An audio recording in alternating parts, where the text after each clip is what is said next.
Bonjour Maxime. Bonjour Fatima.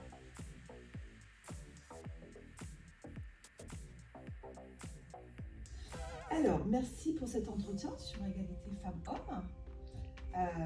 Pour la commission égalité femmes-hommes que j'ai eu le plaisir de présider, on a quelques questions, notamment pour la journée du 8 mars. Tu es prête au jeu? Avec plaisir.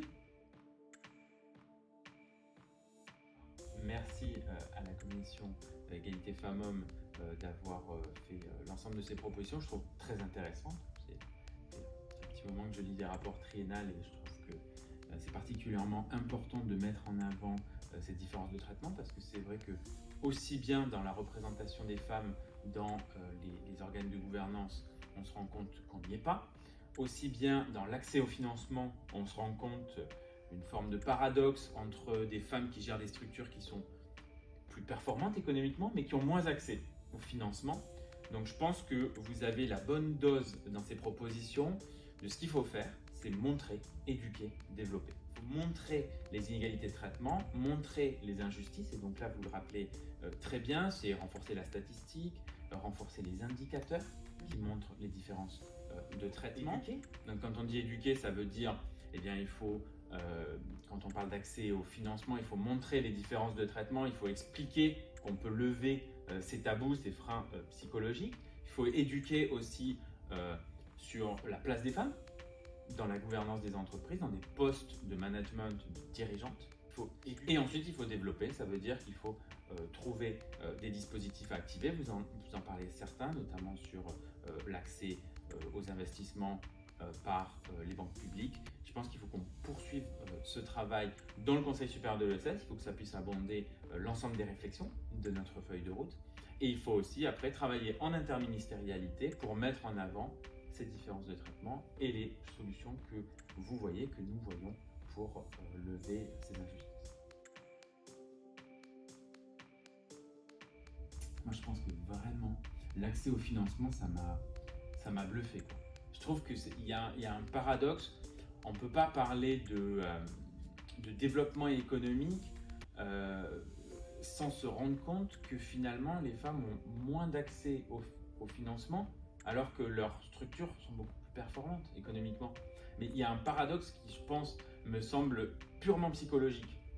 Et c'est en ça que vraiment l'éducation, la preuve est extrêmement puissante parce qu'en plus elle est irréfutable. En plus il y a des réseaux de femmes entrepreneurs, des réseaux de femmes dans l'investissement et dans le capital. Donc je pense que vraiment ça c'est un gros chantier sur lequel on pourrait avancer. Alors déjà je trouve que c'est quand même une victoire. C'est une victoire pour l'égalité, c'est une victoire pour la représentativité, donc, comme tu disais. Donc ça je suis particulièrement heureux de la publication des derniers décrets qui instaurent ces coprésidences dans chaque commission.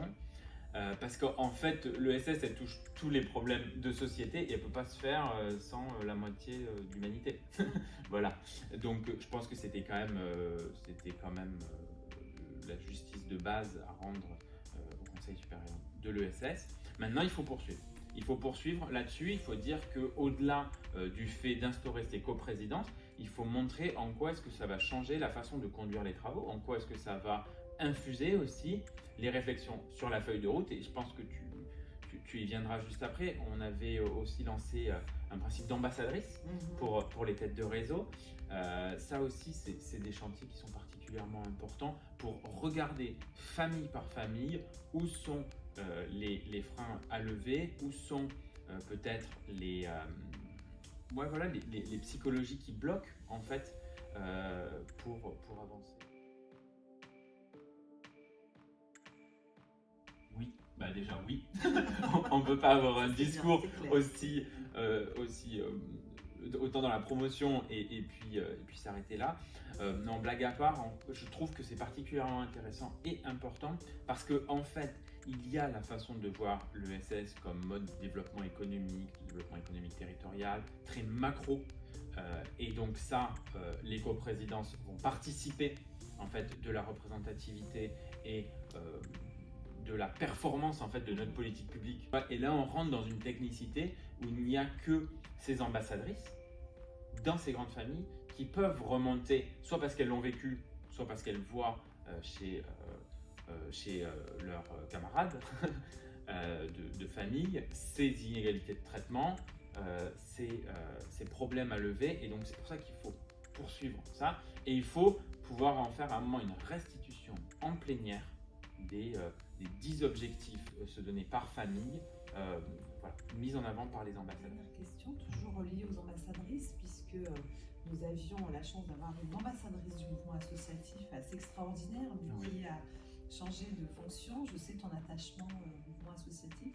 Ça voudrait dire du coup qu'on pourrait imaginer dans les prochaines semaines de renommer de nouvelles ambassadrices? Avec plaisir, oui. On y travaille bientôt? On y travaille. Merci. Merci Fatima.